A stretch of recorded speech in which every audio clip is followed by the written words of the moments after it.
Capítulo de número 4. Carta de Tiago.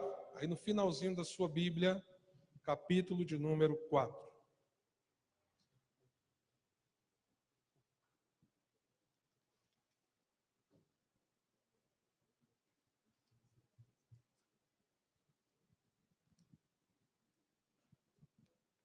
Você pode acompanhar também a leitura, conforme a Nova Versão Internacional, no nosso telão.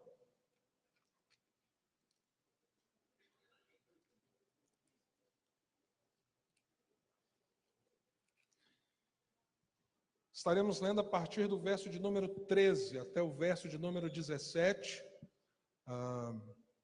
E a gente quer também dar as boas-vindas para quem está conosco através da internet, aí nos assistindo e acompanhando o culto conosco. O Senhor abençoe todos aqueles que estão participando com a gente em tantos lugares do país, como também em outros lugares do mundo. Que assim o Senhor nos abençoe.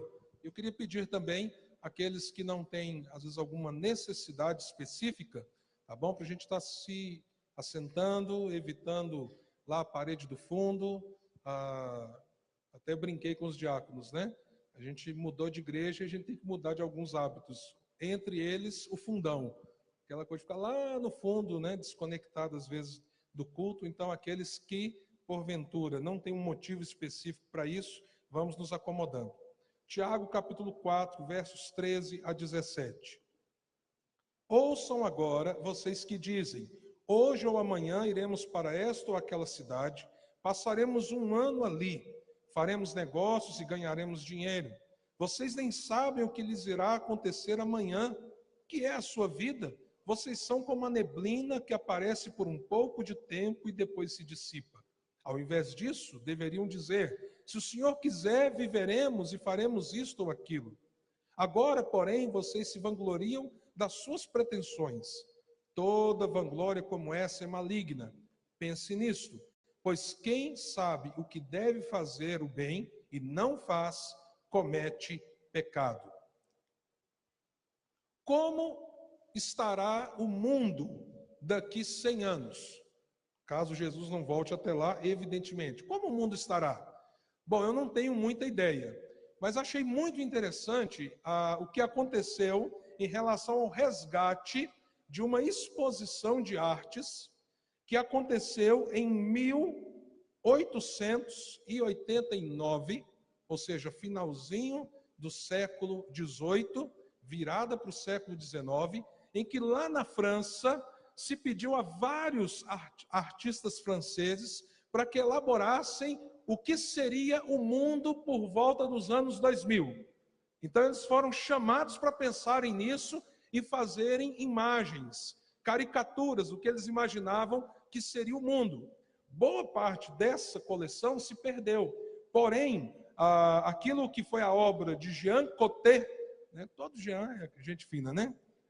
Nem todo, mas alguns pelo menos. Essa obra de Jean Cocteau conseguiu se resgatar algumas dessas imagens. E é muito curioso a gente ver. Nós vamos ver algumas. Depois, se você quiser, você pode pesquisar as outras. Tem outras imagens interessantes, mas nós não temos tempo. Então, como seria o mundo em 2000, na visão de quem estava lá em 1889, né? Imaginando o mundo depois de 100 anos, basicamente falando. Então, por exemplo, isso aí foi a imaginação de uma fazenda automatizada. Então, você veja ali aquele senhor, né? Segundo essa visão do futuro, sentaria ali com as manivelas e as fazendas seriam assim automatizadas. Quando a gente faz a comparação com a realidade e você vê, por exemplo, aquelas grandes colheitadeiras guiadas por GPS, não é verdade? Com ar-condicionado para o indivíduo estar lá dentro, não é? Daqui a pouco vai ter até micro-ondas para o cara fritar uma pipoca enquanto está colhendo milho, não é verdade? A gente vê que nós conseguimos chegar um pouquinho melhor do que eles imaginavam. Segunda imagem, isso daí é uma máquina de barbear. Eu fico pensando na situação de um careca sentando numa máquina dessa, não é? Vai que erra, hein, irmãos? Não é? Então veja lá como eles imaginavam que seria uma máquina de barbear. Se a gente comparar com o que hoje é realidade, não um barbeadorzinho, você pega lá cedo para quem gosta de fazer a barba, né? Parece que é um pouco mais simples, ao mesmo tempo é tecnologicamente mais avançado do que eles imaginavam. Isso daí é uma chocadeira na visão lá de 1889, imaginando o seguinte, pensa bem, não existia chocadeira na época. Então eles pensaram, como vai ser uma chocadeira quando existir? Aí eles imaginavam assim, coloca o ovo de cá, sai o pintinho de lá. A tecnologia ainda não conseguiu fazer isso nessa rapidez. Mas, pelo menos, nós sabemos que existem chocadeiras extraordinárias, principalmente no ramo da indústria. Agora, isso aí, eles imaginaram metrôs aéreos. Na visão deles, então, era mais fácil pôr um trem voando do que fazer um avião, porque não existia avião nessa época. Então, eles não conseguiram imaginar os aviões. Mas você já pensou, você chegar e pegar tipo uma carruagem daquela ali do lado, ao lado do metrô, e sair voando, né, no metrô? Bom, nós sabemos que existem hoje trens fantásticos, eles não voam, mas inclusive eles não tocam o chão, por exemplo, por um processo magnético de alta tecnologia. E se alguém conseguisse sair daquele tempo para cá, viria que nós temos os nossos aeroportos, com tantas e tantas aeronaves subindo e descendo, levando o povo. Mas isso aqui foi o que mais me chamou a atenção. Essa é uma máquina de injetar livros no cérebro. Eu penso que eles pensavam, ó, vai ser difícil ter papel para continuar produzindo tanto livro, né? O pessoal vai ter dificuldade de decorar tudo. Como que eles vão fazer para lembrar de alguma coisa? Eles não sabiam, mas a gente ia inventar o Google, ia inventar a internet, né? Ninguém diz um amém, gente? Você precisa fazer uma pesquisa. Eu sou do tempo, isso não faz muito tempo, viu, gente? Não faz muito tempo. Eu sou do tempo de telefone fixo, só telefone fixo, e tarefa de escola você tinha que ir lá na Delta, enciclopédia Delta, né? Ou então alguma outra marca assim, não é verdade? Hã? Barça, não, Barça eu não ia porque não tinha dinheiro para comprar Barça, não é? Mas lá, aquele trem, aquele monumento, se você quiser comprar uma Barça, tem milhares delas espalhadas em sebos por aí, viu? Tem gente dando de graça e tem gente usando agora para segurar a porta e a porta não fechar como peso de porta. Por quê? Porque a gente não conseguiu ainda pôr um capacete e enfiar o livro dentro do cérebro. Mas nós conseguimos guardar muita coisa para uma pesquisa muito mais avançada. Isso tudo mostra o quê, gente? O ser humano sempre teve em si o empreendedorismo, o desejo de sonhar, de ir além, de fazer algo diferente. O mundo da nossa época é tão diferente do mundo que foi imaginado na virada do século XVIII para o século XIX. Mas se chegamos aqui e houve tanta mudança, tanto avanço tecnológico, tanta coisa para a gente se inspirar e olhar para frente, é porque pessoas empreenderam, pessoas sonharam, pessoas investiram seu tempo, pessoas projetaram, fizeram dos seus planos algo tangível, sólido, efetivo, e isso faz com que a vida humana vá caminhando e novos sonhos vão surgindo, novos projetos vão surgindo, novos empreendimentos vão surgindo, e assim nós vamos sonhando, repensando, reconstruindo, reavaliando, muitas vezes com tantas decepções, frustrações, dificuldades, mas nós precisamos sonhar. É da nossa natureza, como imagem e semelhança de Deus, sermos criativos, sermos inovadores, olharmos para frente com a perspectiva de avanço, e isso é algo muito bom. Não obstante, a palavra de Deus, no texto que nós lemos, nos lança uma advertência quanto ao nosso coração em relação a esse desejo de crescimento. Algumas coisas que nós precisamos perceber a partir de uma percepção, de uma visão, de um pano de fundo cristão, cristocêntrico. E esse é um bom momento para a gente começar a pensar nisso. O que deve nos mover, mover os nossos sonhos, as nossas aspirações, os nossos desejos, aquilo que queremos construir, o que precisa estar por trás, como base, como alicerce para isso. E é disso que o texto que nós lemos fala. Época boa para nós pensarmos nisso. Todos nós, vai chegando no final do ano, a gente faz um balanço, não é só lá o balanço da loja, da empresa, do caixa, mas a gente faz um balanço da vida. E nós começamos também a pensar para frente, o que é que nós desejamos ali para o próximo ano, para a próxima etapa. Então veja que nós temos aqui uma grande oportunidade de alinharmos a nossa visão de futuro, os nossos anseios daquilo que desejamos para frente, com o coração de Deus.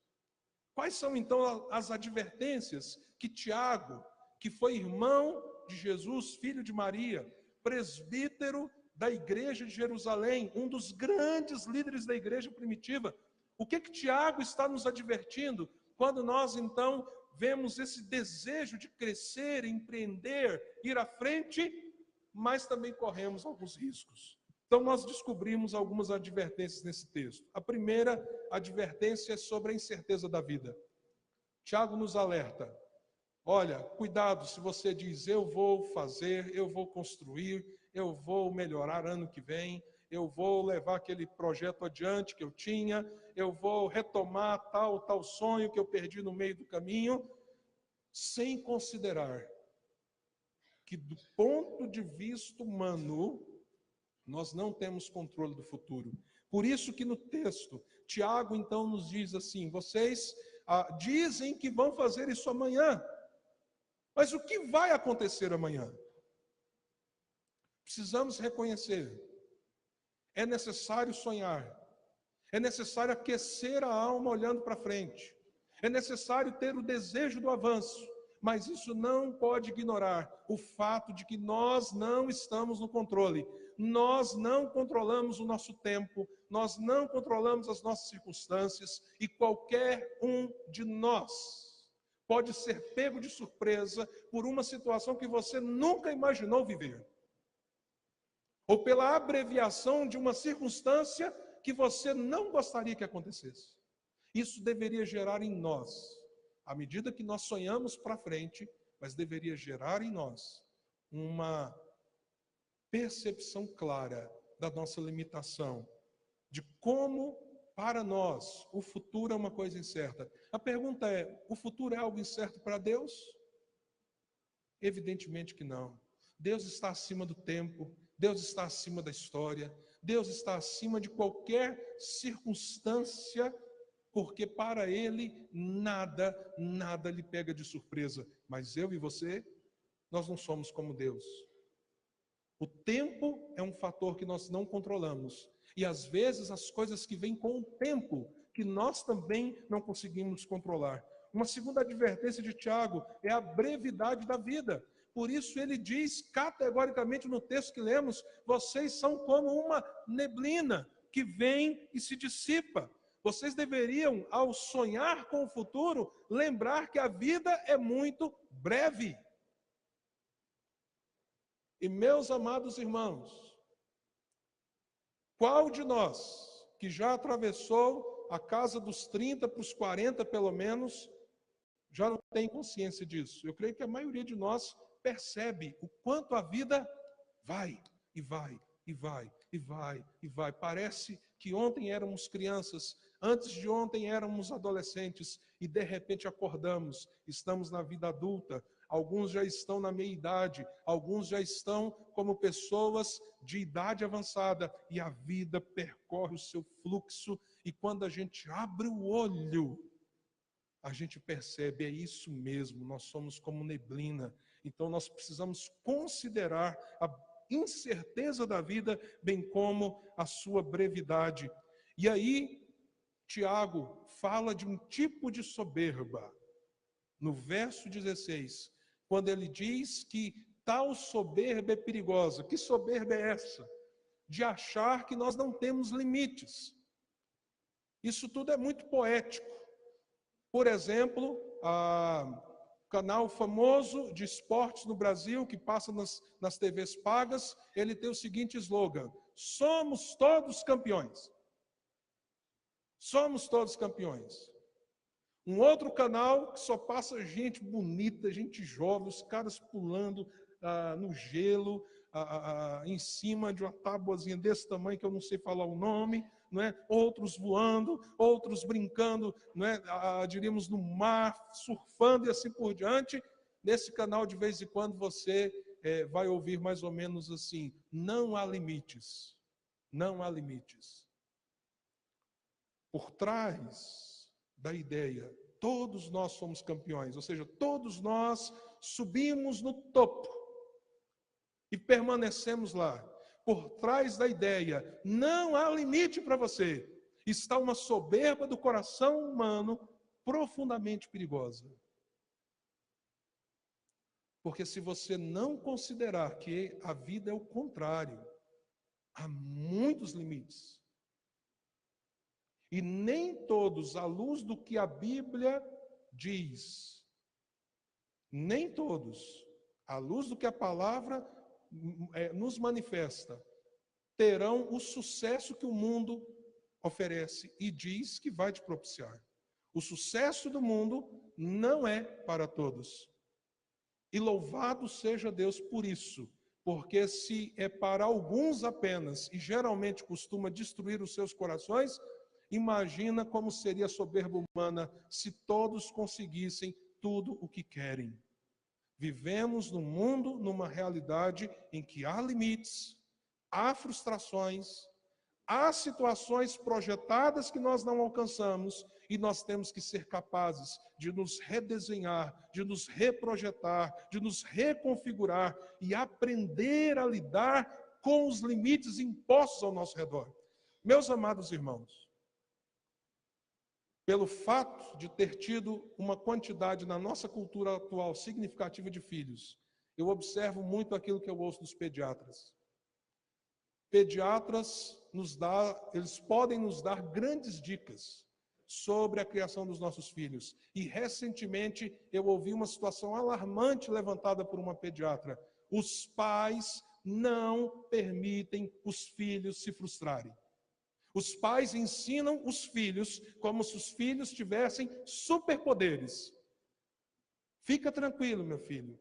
Você nunca vai sentir falta de nada. Seu pai vai dar tudo. Fica tranquilo, meu filho. Você é a prioridade absoluta aqui em casa. E eles protegem, protegem, protegem, protegem, até um ponto que o tipo de proteção gera nos nossos filhos a incapacidade de lidar com limites e frustrações. O dia que eles vão para a escola e nem todo mundo paparica eles entram em crise. O dia que eles não passam numa prova importante. O dia que eles perdem aquela possibilidade que eles estavam sonhando. O dia que o dinheiro não dá mais para comprar aquilo que eles estavam acostumados a ter. O que acontece com os nossos filhos? Entram em colapso. Mas o que nós estamos fazendo? Nós estamos gerando um tipo de soberba do coração humano que diz o seguinte: não tem limites. Fica tranquilo, você não vai sofrer, nada vai te frustrar. E com isso os nossos filhos já são desenvolvidos com um coração soberbo em relação à vida. Há limites, sim. Há frustrações que nós teremos que enfrentar. E o fato de nós termos incertezas na vida, o fato da vida ser breve e o fato de nós termos limitações, deveria então nos colocar debaixo do governo de Deus, que é todo-poderoso, que sabe todas as coisas, que é Senhor da história e que sabe lidar com aquilo que é incerto para nós, mas que Ele tem o poder de transformar na nossa história. Em outras palavras, o que Tiago está dizendo é: sonhe, projete, se reorganize, olhe para frente com esperança, tenha sim o desejo de empreender, mas faça isso debaixo da vontade de Deus, debaixo do governo de Deus, dependendo de Deus, sendo sustentado por Ele, porque se você for na ideia de que você pode tudo, que tudo o que você quer vai acontecer, de que o futuro só te reserva coisas boas, que não há limitações diante do seu querer e do seu talento, você na verdade está negando quem Deus é e o que Ele deveria ser para você diante dos seus sonhos. Então nós precisamos desenvolver uma nova percepção, uma nova leitura. Não a leitura da sociedade em que estamos inseridos, mas algo que emana da palavra e que a partir da palavra nos norteia para o futuro. Eu quero aqui deixar para você a possibilidade de você desenvolver 3 disposições sinceras no seu coração. Eu vou citá-las de maneira objetiva e algum outro texto bíblico, por isso eu quero que você preste muita atenção nisso que eu vou dizer. Ao contrário de ignorar a incerteza, a brevidade, as limitações da vida, coloque no seu coração a seguinte disposição: quero viver no centro da vontade de Deus. Quero viver no centro da vontade de Deus. Não quero viver para mim mesmo, mas eu quero viver para a glória daquele que me criou e me escolheu antes da fundação do mundo para ser dele, pertencer a ele. Então a disposição da minha alma não é ignorar essas realidades da vida, fingir que elas não existem. Pelo contrário, eu quero conhecer a vontade de Deus, estar no centro dela. Lá em Jeremias, no capítulo 1, nós temos o chamado de Jeremias. Deus chega para ele e diz assim: Jeremias, eu te escolhi antes que houvesse mundo, e te separei, te elegi para que você seja profeta às nações. Nós presbiterianos não temos dificuldade de aceitar o fato de que o projeto de Deus em relação às nossas vidas foi construído desde a eternidade. Cremos nisso. Mas muitas vezes achamos que o único projeto de Deus na eternidade em relação a nós, sabe qual que é? Nossa salvação. Mas Jeremias é um exemplo de que Deus, sim, nos elegeu antes da fundação do mundo, mas Ele também tem propósitos estabelecidos para a nossa vida desde antes da fundação do mundo. Isso não foi só com Jeremias. Não é à toa onde você vive, com quem você se relaciona, a família que você constituiu, o trabalho que você possui, e muito menos os sonhos e anseios que você tem. Tudo isso precisa estar dentro do discernimento da vontade de Deus. Às vezes Deus te deu um filho, que te dá dor de cabeça. E às vezes no fundo da sua alma você está questionando por que seu filho é do jeito que ele é. Mas Deus não dá um filho para nós sem que ele tenha um propósito. Por quê? Herança do Senhor são os filhos.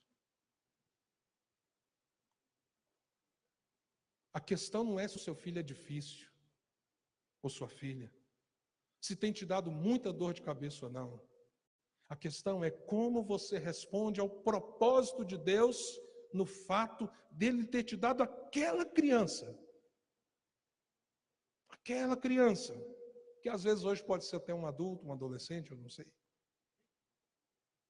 Então tenha isso como centro. Quero viver no centro da vontade de Deus. Seja eu um empresário, seja eu um funcionário, seja você, minha irmã, uma dona de casa ou uma mulher muito ativa no mercado de trabalho, não importa, mas onde você estiver, onde Deus te colocar, tenha isso em mente, tenha isso no coração. Minha vida tem um propósito da parte do Senhor. E aquilo que me cerca tem a ver com esse propósito. Então, queira estar no centro da vontade de Deus. Segunda disposição do coração. Quero viver com os meus desejos e anseios submissos a Ele. Olha o que o Salmo 37 diz. Que coisa tremenda. Se você puder, abra aí comigo. Salmo 37, verso 3. Confie no Senhor e faça o bem. Assim você habitará na terra e desfrutará segurança. Olha que coisa tremenda. Confiança em Deus. Deleite-se no Senhor e Ele atenderá aos desejos do seu coração. Em outras palavras, qual deve ser o nosso maior sonho, nosso maior anseio, nosso maior projeto? Ter o coração amando. Um coração pujante na busca de Deus como centro da nossa vida. Assim nós somos convidados a pegar todos os desejos. Não há pecado algum, e eu quero, se você tem dificuldade com isso, eu quero te ajudar nessa noite. Não há pecado algum em você parar e pensar: o que eu desejaria muito que Deus fizesse? E você, por exemplo, relacionar isso. O que eu desejaria que Deus fizesse daqui a um ano? Como vocês viram, é meio arriscado fazer uma projeção de 100 anos e se a história tiver 100 anos pela frente, nós não vamos estar aqui. Então, é uma boa ideia esse negócio de a gente pensar para o ano de 2019. A gente tem mais possibilidade de acertar e menos possibilidade de errar. Daqui a um ano, o que eu gostaria que Deus fizesse na minha espiritualidade, dentro da minha casa, com os meus familiares? Daqui a um ano, qual é o quadro que eu gostaria de estar no sentido econômico? O que eu preciso organizar das minhas finanças? Que sonho de consumo eu tenho? Não há problema algum você sonhar em ter algumas coisas. Isso faz parte do nosso cotidiano, do nosso dia a dia. Que sonho eu devo ter em relação à minha vida, por exemplo, no crescimento pessoal? Meu irmão, minha irmã, se você olha para você e diz assim, parece que eu estou estagnado, você precisa considerar isso diante de Deus. Você vai voltar a estudar, você vai aprender um hobby, vai fazer algo artístico, vai aprender uma nova língua, vai fazer uma viagem que nunca fez e vai se organizar para isso, para conhecer outra cultura, outras realidades, expandir o seu pensamento. Meus irmãos, nós temos que parar, refletir e buscar em Deus essas questões. Eu preciso mudar a minha realidade profissional, preciso trabalhar para que eu possa construir um novo contexto, aonde eu estarei suprindo a minha família. Eu não sei, há tanta coisa. E não há pecado algum em você parar e pensar em todas elas, e refletir todas elas, e começar em Deus projetar. Mas será um grande equívoco se qualquer uma dessas coisas tomar o seu coração como um tesouro. E ao invés de você lançar essas coisas nas mãos do Senhor, você tornar essas coisas maiores do que o Senhor. Por isso o texto diz, esse texto do Salmo 37, entrega o seu caminho ao Senhor, confia nele e ele agirá. Ele deixará claro como a alvorada que você é justo e como o sol do meio-dia que você é inocente. Entrega. Faça tudo para a glória de Deus. Vou dar um exemplo aqui, que está muito relacionado com o texto que nós lemos lá em Tiago. Se o seu projeto, no fundo, é ganhar dinheiro ano que vem, e esse é o único projeto que está dentro de você, é um projeto muito pobre. Que projeto pobre diante de alguém que Deus tem dado uma visão muito maior, a visão da eternidade, a visão da glória do reino dele, a visão de como ele deve ser exaltado em tudo aquilo que você empreende no seu coração e que você tenta tornar concreto. Então, faça isso, diga para você mesmo, quero viver com os meus desejos e anseios submissos a ele, para a glória dele. E uma outra disposição que eu quero convidar você a desenvolver no seu coração, além de querer viver no centro da vontade de Deus e sujeitar seus desejos e anseios a Ele, faça também essa disposição na sua alma. Quero viver intensamente para o que é bom, visando a glória de Deus. O texto de Tiago termina dizendo que se a gente sabe que algo é bom e não fazemos, nós pecamos. Nós precisamos destruir uma dicotomia religiosa que foi gerada na mente de muitas pessoas. A dicotomia de que existe o mundo de Deus e o mundo das nossas coisas. Isso vem lá da ideia medieval. Então você tinha que entrar no mundo de Deus. Você entrava no mundo de Deus quando? Quando você entrava na igreja. Aí você entrava no mundo de Deus. Não importava se você entendia ou não. O pessoal lá rezando em latim, ninguém entendendo nada, porque o povo não falava latim. Mas você entrou no mundo de Deus. E alguém está lá cuidando de você no mundo de Deus. Agora você saiu de lá, você entrou no mundo cruel, ruim dos homens. Sua casa é ruim, sua comida é ruim, seu trabalho é ruim. Tudo, na verdade, não presta para nada. Tem muita gente com esse pano de fundo religioso aqui, ó.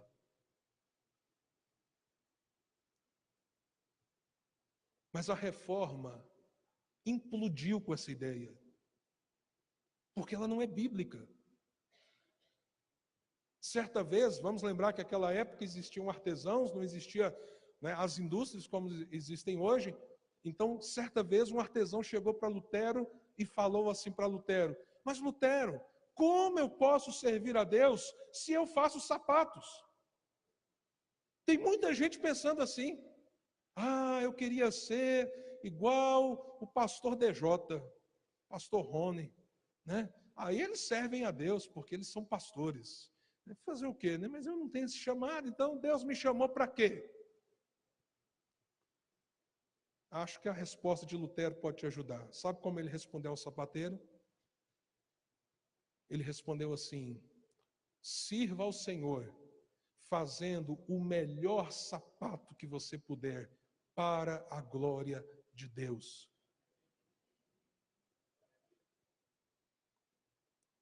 Nós somos sacerdotes do Reino Altíssimo. Quem? Todos aqueles que estão em Cristo Jesus. E se somos sacerdotes do Deus Altíssimo, um reino de sacerdotes, todos nós temos uma vocação. Todos nós podemos fazer algo bom no nosso trabalho, nos nossos estudos, nos nossos relacionamentos, com o nosso dinheiro, com a nossa inteligência, com a nossa força física. Nós sim podemos fazer do nosso dia a dia uma expressão de coisas que agradam e glorificam a Deus. Inclusive quando você vai lá na academia, você pode glorificar a Deus lá fazendo a sua malhação. Mas como, pastor? Mas pensa num lugar bom para você orar.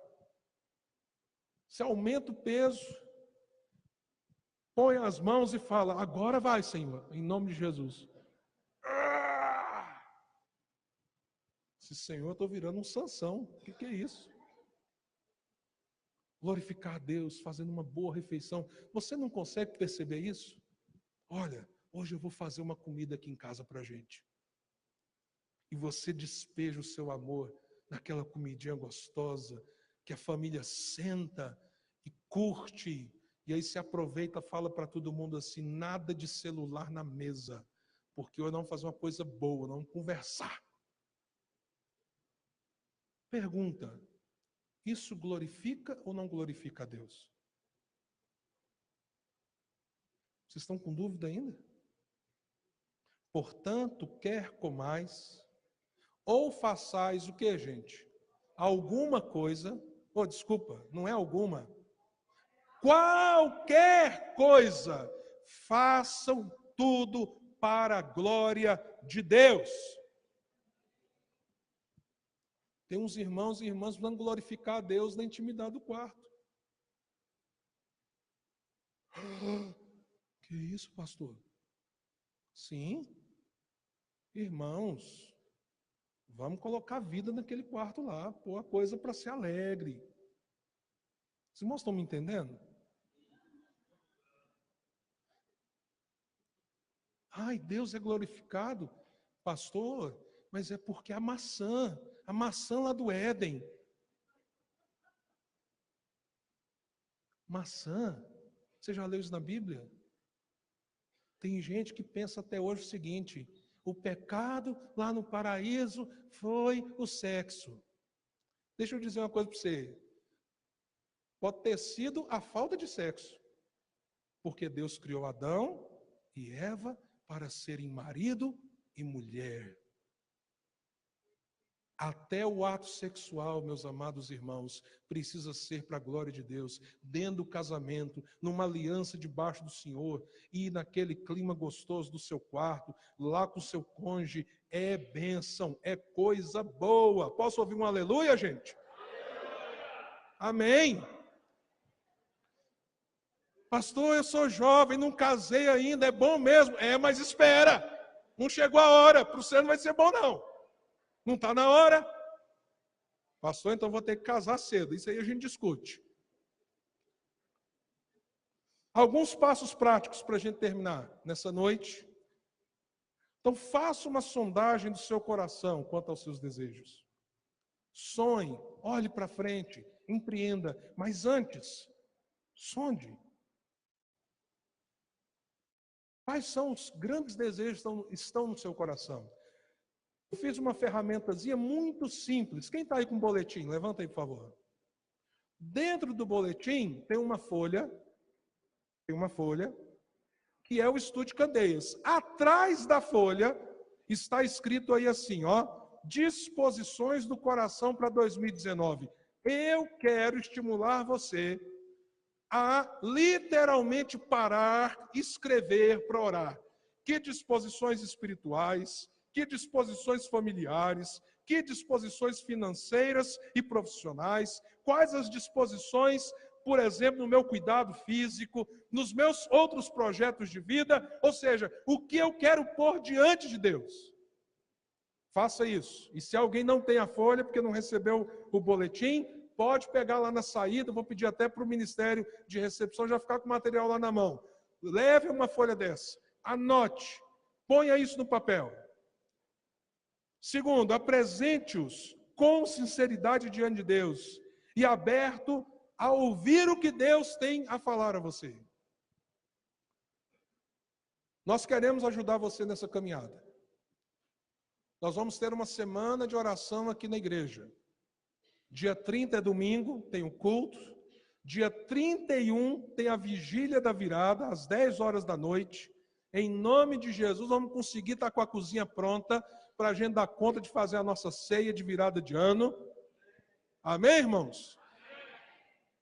E no dia 31, e aí primeiro, segundo, terceiro, quarto, quinto, até o outro domingo, semana de oração. Para quê? Nós queremos ouvir Deus. Senhor, aqui estão os anseios do meu coração, os desejos, as minhas disposições para o próximo ano. Agora, Senhor, eu estou aqui, ó, pondo aos teus pés. Eu não quero determinar nem barganhar com o Senhor por causa disso. Eu quero é ouvir o que o Senhor tem a dizer sobre isso. Aproveite essas oportunidades, a vigília, a semana de oração. E em janeiro, você que vai viajar, tirar férias, preste atenção, último final de semana de janeiro, você vai ter uma oportunidade singular. Um seminário, sexta, sábado, domingo, com o título Em Busca de um Plano de Vida. Nós queremos ajudar você a reavaliar os seus propósitos, os seus valores, as suas expectativas, a reorganizar a sua agenda, reorganizar as suas finanças e se preparar para servir ao Senhor nesse próximo ano, apesar das incertezas, apesar da brevidade da vida, apesar das limitações que temos, mas tudo para a glória de Deus. Por último, passo prático. Envolva a sua família, amigos, parentes. Nós temos que gerar sinergia. Temos que gerar sinergia. Ao colocar tudo isso no papel e apresentar isso diante de Deus, é muito importante que, por exemplo, você converse com o seu cônjuge. Meu bem, estou pensando muito nesses desafios para o próximo ano. E eu estou em oração, você pode orar comigo? E ouça também, às vezes há anseios no coração do nosso cônjuge que nós não temos ideia. E antes de você brigar, que às vezes você está falando assim, não está tendo tempo para nada. Não me dá atenção. Não sei o que, tal. Às vezes o marido põe lá assim, meu bem, eu pus aqui uma das coisas do lado físico que eu tenho que fazer, tem que voltar ao futebol. A mulher, o quê? Mas de jeito nenhum. Antes de reagir assim, ouça. Meu bem, vamos orar. Vamos ver se Deus tem isso para nós, para a gente construir junto. Seja apoio um ao outro, estímulo um ao outro. Envolva os filhos. Meus filhos, nós estamos com esse projeto aqui como família. Vocês podem orar com a gente, ajudar a gente. Vamos poupar. Desliga lá a luz, meu filho, para a gente gastar menos energia. Aquilo que você faz, jogar as coisas, tudo espalhar, ajuda mais a sua mãe, porque ela precisa de tempo agora para fazer isso ou aquilo, nós vamos ajudá-la. Crie sinergia, converse com amigos, leve uma fichinha dessa para alguém e fala, olha, vamos lá na igreja orar nesses próximos dias, nos preparar para o ano de 2019. Irmãos, eu já estourei muito o meu tempo, era para eu ter falado bem menos hoje. Mas diante do que eu estou falando, não saia daqui ouvindo mais uma palavra, dizendo assim: ah, que bom, foi tão desafiante o que o pastor falou, mas deixando tudo isso parado, jogando essa folha no fundo de uma gaveta, ou lá no capô do seu carro. Não. Vamos sonhar. Vamos buscar em Deus um ano em que nós estamos centrados na sua vontade, em que os sonhos de Deus estarão no nosso coração, em que nós iremos dizer sim àquilo que Ele nos chamou a fazer, onde estivermos. Vamos nos comprometer de consagrar a nossa vida, a nossa casa, os nossos bens, o nosso trabalho, porque não tem a dicotomia construída lá na Idade Média. Nós somos sacerdotes do Rei Jesus e tudo o que temos e somos deve glorificar o seu nome. Vamos entrar nesse tempo de preparação do nosso coração e da nossa vida para aquilo que Deus já tem reservado para nós. E para isso, que nós vençamos o orgulho, a soberba, a independência da nossa alma, que só tem nos levado à frustração e decepção. Curva a sua cabeça, nós vamos orar.